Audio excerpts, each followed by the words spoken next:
Namosaka nevy ny makasika ny filaran'ny fifitianana izay zotra eto amin'ny firenena ihany koa ny minisitra ny fampianarana teknika sy ny fiofanana arakasa Andriamatoa Manjary Jean-André ity mpikambana eo anivon'ny gouvernemanta ity moa dia nanamafy ny tokony hanatanterahana ny fifitianana solombavam-bahoaka mialohan'ny fifitianana filoham-pirenena. Filaran'ny fifitianana azo atao dia azo atao ary tokony atao ny antony dia reto nakoro reto raha ny présidentielle ny mandeha aloha eto misika eto dia fataro fa reo atoko misy 300 asa firy izyamisika amin'ny teny zao hoe 200 dia maherina vita taratasy dia iazakazaka daholo any amin'ilay atokony le président de la république voalany. Inona ny conséquence nzay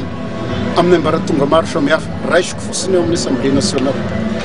Eo amin'ny assemblée nationale zany dia unicolore tsy misy atoko hafa sony ao hapisy an'ilay fifandanjahan-kely le manohitra zany hoe milaza miresy le milaza ho maro anisy fa hoe misy sy mety io ataonareo io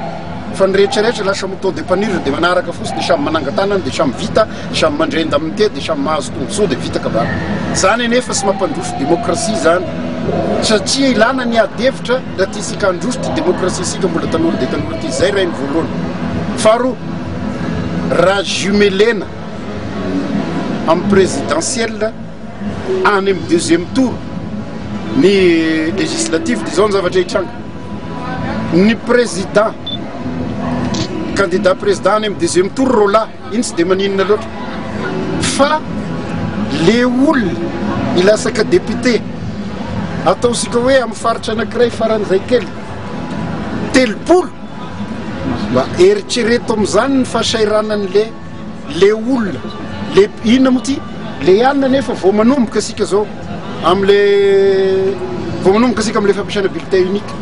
tsy ho mora io fa mba mila maninona moa zany mba mila hoe formena le olona am'le izy or tena misy ve le fotoana dia